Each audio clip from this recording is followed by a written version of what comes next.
हे what's up guys, welcome back once again. दोस्तों, आज की कहानी जो एक्सप्लेन करने जा रहे हैं वो असल में एक मेंटली डिसेबल आदमी की कहानी है, कैसे वो अपने पार्टनर को किडनैप कर लेता है। तो चलिए शुरू करते हैं। हम दो पैरामेडिक्स को देखते हैं जिनके नाम है एंजल और रिकार्डो। दोनों ही साथ में काफ़ी समय से काम कर रहे हैं और लोगों की जान बचा रहे हैं। आज भी उन्हें एक हादसे की खबर मिलती है और वो फ़ौरन उसकी ओर बढ़ जाते हैं। वहाँ असल में दो कार का बुरी तरह से एक्सीडेंट हो गया था, तो एंजल फ़ौरन जितने भी घायल लोग थे पहले उन्हें एम्बुलेंस में रखता है और तुरंत ही हॉस्पिटल की ओर निकल जाता है, क्योंकि पहले उन्हें उनकी जान बचाना ज़रूरी है। इसके बाद हम उसकी पर्सनल लाइफ के बारे में जानते हैं, जैसे कि वो अपनी गर्लफ्रेंड वानी के साथ पिछले 4 साल से रह रहा है। वो एक कॉलेज स्टूडेंट है और एंजल के ही पैसों पर पूरा घर का खर्चा चलता है, इसीलिए वो उसे काफ़ी अटेंशन भी देती है। अब एंजल को हमेशा से एक बच्चा चाहिए था, जिसके लिए वो काफ़ी बार ट्राई भी कर चुका है, पर पॉसिबल नहीं हो पाता, जिस बात से उसे हमेशा से टेंशन रहती है। और अगर वानी उसे छोड़कर चली गई तो उसका क्या होगा।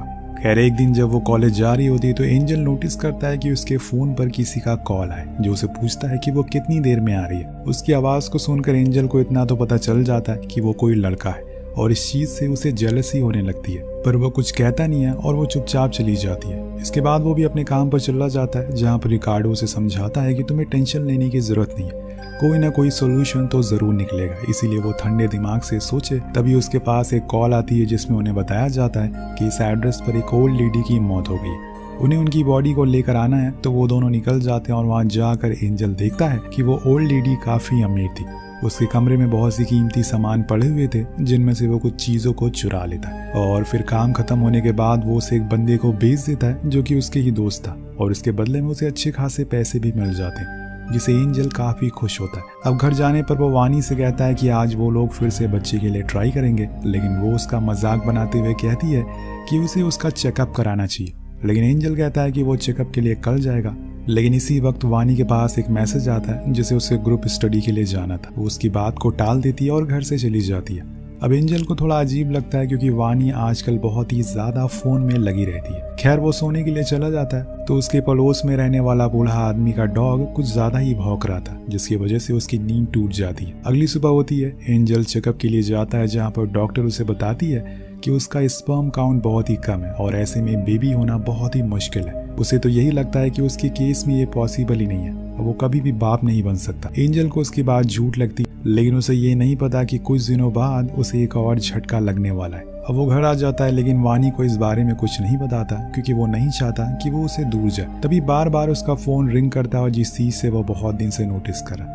अब उसे उसके फ़ोन का लॉक पता होता है और इसीलिए वो फ़ोन खोलता है। उसमें किसी रोबोटो नाम के लड़के के साथ वानी की चैट, उसमें वो नोट्स की बात कर रहा था और ये चैट काफ़ी लंबी थी। अब वो कुछ और सोचता है कि इसी बीच उसके पास कॉल आ जाती है एक इमरजेंसी की। उन दोनों को फिर से एक कार एक्सीडेंट के पास जाना था और वहाँ पर घायल लोगों को हॉस्पिटल पहुँचाना था। दोनों ही वहाँ पहुँचते हैं और घायल हुए आदमी को अंदर बैठाते हैं, लेकिन एंजल के दिमाग में वही चैट वाली बात घूम रही थी और तभी वो घायल हुआ आदमी हिलना डुलना शुरू हो जाता है। वो ये बात रिकार्डो को बताता और कहता है कि थोड़ा तेज चलाओ, क्योंकि पेशेंट की हालत बहुत ख़राब हो रही है। और इसी चक्कर में वो पीछे मुड़कर देखने लगता है कि ऐसा क्या हो गया, और इसी बीच सामने से आ रही ट्रक उनसे टकरा जाती है और पूरी एम्बुलेंस पलट जाती है। जब एंजल को होश आता है तो वो पैरालाइज हो चुका था, उसकी दोनों टांगों ने काम करना बंद कर दिया था। अब वो पूरी तरह से वानी पर डिपेंडेंट था, यहाँ तक कि उसे नहलाना, उसे खाना खिलाना, उसका टॉयलेट वगैरह सब चीज़ उसे वानी की मदद चाहिए होती है। यहाँ उसके पैसे आने भी बंद हो गए थे, क्योंकि वो किसी भी काम का नहीं रहा। अब उस दिन भी वानी का कॉल आता और वो फिर से जाने के लिए तैयार हो जाती,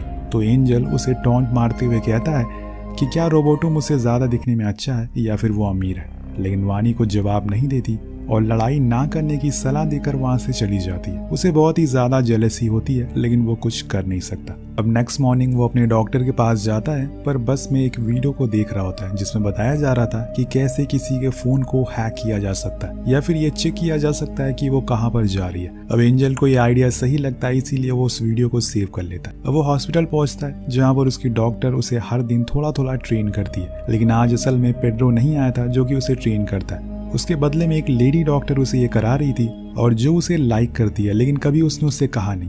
अब घर आने पर वो देखता है कि उसे मिलने के लिए रिकार्डो आया है। वो उसे माफ़ी मांगता है क्योंकि उसकी वजह से उसकी ये हालत हुई, लेकिन एंजल उसे वहाँ से जाने को कहती है और आगे से कभी भी खुद की शक्ल ना दिखाने के लिए बोलती है। वो उसे बहुत ज़्यादा नाराज़ थी। अब रात हो जाती है और वानी फिर से तैयार होती है स्टडी पर जाने के लिए, लेकिन इस बार एंजल सही मौके का फ़ायदा उठाता है और उसे आइसक्रीम लाने के लिए भेज देता है और उसके फ़ोन में वो एप्लीकेशन को इंस्टॉल कर देता है जिससे कि वो उसकी लोकेशन को ट्रेस कर सके।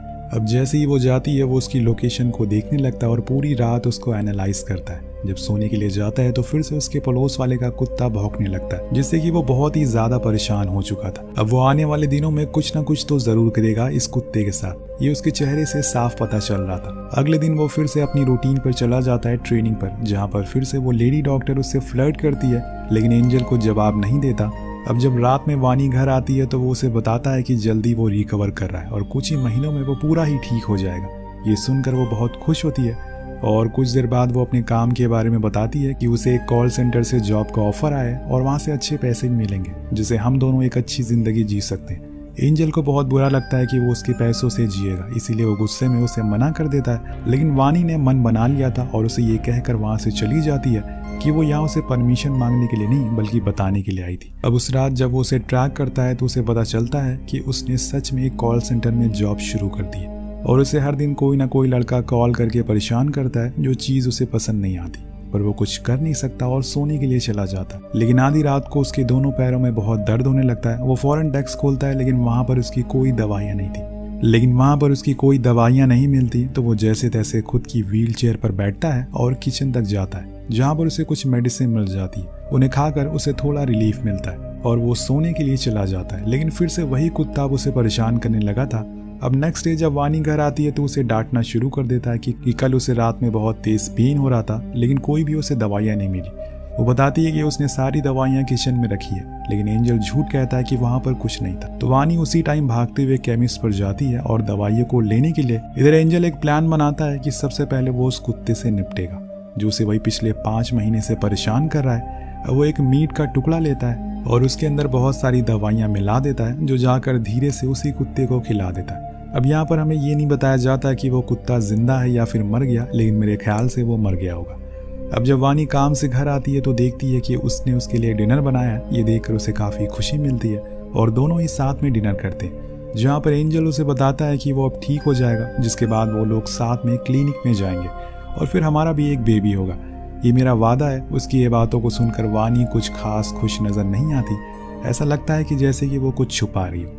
कुछ दिन ऐसे ही बीत जाते हैं। एंजल अब खुद से नहा लेता था, इसीलिए वानी बाहर ही बैठी रहती है कि अगर उसे किसी चीज़ की ज़रूरत पड़े तो वो दे सके। लेकिन तभी उसके फ़ोन में एक मैसेज आता है, तो उसी समय एंजल के लैपटॉप में भी एक मैसेज आता है। कुछ देर बाद दोबारा वही चीज़ होती है और वो उसके रूम में जाती है तो देखती है कि वहाँ पर एंजल का लैपटॉप खुला हुआ है और उसमें उसके फ़ोन की सारी चीज़ें शो हो रही है, यहाँ तक कि उसका फ्रंट कैमरा भी। वो समझ जाती है कि एंजल ने उसे धोखा दिया है, वो उस पर नज़र रख रहा है। वो फौरन अपने बैग को पैक करती है और बिना कुछ बोले वहाँ से निकल जाती है। जब एंजल नहाकर बाहर निकलता है तो वानी उसे कहीं दिखाई नहीं देती। वो उसे आवाज़ लगाता है, तभी उसकी नज़र अपनी लैपटॉप पर पड़ती है जो खुला हुआ था। उसे देखकर वो समझ जाता है कि उसे सच्चाई पता चल चुकी है, इसीलिए वो उसे छोड़कर चली गई। अब वो कुछ कर भी नहीं सकता, इसीलिए ऐसे ही चुपचाप बैठा रहता है। सीन शिफ्ट होता है 1 महीने बाद, जहाँ पर एंजल को देखते हैं जो अब खुद से सारे कामों को करने लगा है। बस फर्क इतना है कि वो अब अकेला है। एक दिन उसे वही बूढ़ा आदमी मिलता है जो उसे बताता है कि उसकी बीवी और उसका कुत्ता दोनों ही अब इस दुनिया में नहीं रहे।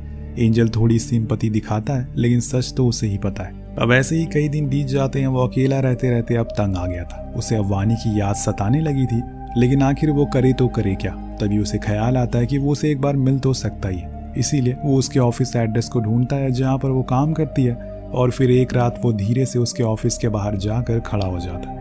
उस पर नजर रखने लगता है कि आखिर वो कौन है जिससे वो इतना बात किया करती थी। काफी समय के बाद वहां पर एक बंदा आता है बाइक से, और जब वो हेलमेट उतारता है तो वो कोई और नहीं बल्कि रिकार्डो ही था, जो कि एंजल का पुराना दोस्त है। और उसकी ऐसी हालत की वजह भी वही है और इसीलिए एंजल को उस पर बहुत गुस्सा आता है। वानी उसकी बाइक पर बैठकर जाने लगती है तो वो उसका पीछा करने लगता है। तब वो देखता है कि वो दोनों एक बेबी शॉप पर रुके हैं, यानी कि उनका बेबी होने वाला है। अब इस चीज को जानने के बाद तो एंजल का गुस्सा 7वें आसमान पर होता है। वो फौरन घर जाता है और कुछ सोचने लगता है कि कैसे वो फिर से वानी को वापस ला सकता है। और तब उसे एक आइडिया आता है, जिसके लिए वो एक फार्मासिस्ट के पास जाता है और उससे कुछ दवाइयाँ लेता है। फिर अगले दिन वो वानी का पीछा करता है और जब वो उसे देखती है तो उसे जाने को कहती है, पर एंजल उसे कहता है कि उसने उसे छोड़कर अच्छा किया, वो उससे बेहतर इंसान डिजर्व करती है। बेसिकली वो उसकी सिंपैथी ले रहा था ताकि उसे उस पर दया आ जाए। वो तो उसे आखिरी गुड बाय कहने के लिए आया था। वानी को एंजल के प्रति थोड़ा सा बुरा लगता है, इसीलिए वो उससे कहती है कि ठीक है, मैं तुम्हें घर तक छोड़ सकती हूँ, जिसके बाद दोनों चलने लगते हैं। घर के बाहर पहुंचने पर एंजल उसे बताता है कि उसकी कुछ आईडीज और पासपोर्ट उसके घर पर ही रह गए, इसीलिए वो उन्हें आकर ले ले। तो वानी उसके साथ ऊपर चली जाती है और फिर उसके रूम में जाकर उन डॉक्यूमेंट्स को देखने लगती है। लेकिन तभी अचानक से पीछे से एंजल आकर उस पर इंजेक्ट करता है, जिससे वो बेहोश हो जाती है। अब जब वानी की आंख खुलती है तो वो देखती है कि उसके हाथ बंधे हुए हैं। वो खुद को फ्री करने की कोशिश करती है कि तभी वहां पर एंजल आता और उससे कहता है कि वानी पर सिर्फ उसका हक है, इसीलिए वो अभी आराम करे। वो उस रूम के म्यूजिक को लाउड कर देता है ताकि बाहर कोई आवाज ना जाए। फिर जाकर उसके फोन को खोलता है जिसमें रिकार्डो के मैसेज आए हुए थे। वो उसे रिप्लाई करके कहता है कि उसे वो बच्चा नहीं चाहिए और बेहतर होगा अब वो उसे मिलना भी नहीं चाहती है, और ये बोलकर वो उसके फोन को नदी में फेंक देता है ताकि कोई भी सबूत बाकी ना रहे। जिसके बाद वो वानी के मुंह पर लगे कपड़े को हटाता है। उसका सबसे पहला सवाल यही होता है कि वो ऐसा क्यों कर रहा है। तो एंजल कहता है कि उसके पेट में बच्चा है, बस उसी का हो सकता है, किसी और का नहीं। उसे पाने के लिए वो कुछ भी कर सकता है। वानी डर जाती है और तेज तेज चिल्लाना शुरू कर देती है। तो वो फिर से उसके मुंह को बंद करता है और म्यूजिक को ऑन। अब रात में उसके घर के बाहर वही बूढ़ा आदमी आता है जो उसे तेज म्यूजिक को बंद करने को कहता है, जिसे एंजल बंद कर देता है। तो वो फिर कहता है कि मैंने अभी वानी की आवाज सुनी, पर एंजल झूठ कहता है कि वो किसी और लड़की की आवाज थी। जिसके बाद वो चला जाता है। अब नेक्स्ट डे वो उसी ओल्ड लेडी से मिलने के लिए जाता है और उसे बताता है कि उसे एक बच्चा होने वाला है। और ये सुनकर वो हंसने लगती है और कहती है कि मुझे पता ही नहीं था कि तुम्हारी गर्लफ्रेंड प्रेग्नेंट भी हो सकती है। अब वापस आने पर उसे घर के बाहर रिकार्डो मिलता है जो उसे वानी के बारे में पूछता है और ये कन्फेस भी करता है कि वो दोनों एक दूसरे से प्यार करते हैं। लेकिन वानी काफी टाइम से उसका कॉल नहीं उठा रही है, ना ही उसके मैसेज का रिप्लाई दे रही है। पर वो कहता है कि उसे इस बारे में कुछ पता नहीं है। तब रिकार्डो गुस्से में कहता है कि अगर तुमने उसके साथ कुछ किया तो मैं तुम्हें जिंदा नहीं छोड़ूंगा, ये मेरा वादा है। इधर वानी जब सोकर उठती है तो उसे महसूस होता है कि उसके पैर काम नहीं कर रहे और अब वो फ्री भी हो चुकी है। तो वो एंजल से पूछती है कि उसने ऐसा क्यों किया, उसके पैर काम क्यों नहीं कर रहे। वो बताता है कि जब तक उसके बच्चे को जन्म वो नहीं दे देती तब तक वो ऐसे ही पैरालाइज रहेगी, उसके बाद वो ठीक हो जाएगी। अब एक दिन जब वो उसे खाना खिला रहा होता है तो वानी उसके सर पर वाइन का ग्लास दे मारती है और भागने की कोशिश करती है। वो गेट के पास जाकर चिल्लाने लगती है, लेकिन तभी वो आकर उसे इंजेक्ट करता है जिससे कि वो फिर से बेहोश हो जाती है। लेकिन उसकी आवाज से फिर से वो बूढ़ा आदमी आ जाता है और कहता है कि इस बारी तो उसने पक्का वानी की चिल्लाने की आवाज सुनी। अब एंजल उसे अंदर बुलाता है और कहता है कि देखो, तुम खुद देखो। वो वानी को जख्मी हालत में पड़ा हुआ देखकर और पुलिस को फोन करने लगता है। लेकिन इतने में एंजल उसे चाकू से मार देता है और फिर अपने दोस्त को बुलाकर उसकी लाश को ठिकाने लगा देता है। मतलब फाइनली उस बूढ़े आदमी का पत्ता साफ हो गया। लेकिन एक दिन एंजल के घर पे पुलिस आती है वानी के बारे में पूछने के लिए, क्योंकि रिकार्डो ने पुलिस को इन्फॉर्म कर दिया था। वो उसे सवाल करते हैं, लेकिन एंजल कहता है कि वो तो वानी से पिछले 7 महीने से नहीं मिला, लेकिन एक दिन मेरे से मिलने के लिए रिकार्डो आया था, पर मैंने उसे भगा दिया। और तब पुलिस उसे बताती है कि उसकी शराब ज्यादा पीने की वजह से मौत हो गई। लेकिन यहाँ में फ्लैशबैक में दिखाया जाता है कि असल में उसकी मौत शराब पीने की वजह से नहीं बल्कि इंजेक्ट होने की वजह से हुई है, जो कि एंजल ने की है। हम देख पाते हैं कि उसने कैसे अपने दोस्त को मारा था। अब पुलिस वहां से चली जाती है, जिसके बाद वो वानी से मिलने के लिए जाता है। वो कहती है कि उसे घूमने के लिए जाना है, अगर वो ऐसे ही पूरा दिन उसके और उसके बच्चे को बेड पर रखेगा तो उनकी तबीयत खराब हो जाएगी। एंजल कहता है कि जरूर हम घूमने के लिए जाएंगे, अब हमारे बीच में कोई नहीं आएगा। जैसे ही वो ये लाइन बोलता है वानी समझ जाती है कि उसने रिकार्डो का खेल खत्म कर दिया, इसीलिए वानी को अब दिमागी तौर पर काम लेना होगा। उससे प्यार से बात करना शुरू कर देती है और ऐसे ही कई दिन बीत जाते हैं। एंजल को भी लगने लगा था कि वानी अब उसकी हो गई है, इसीलिए एक दिन वो उसके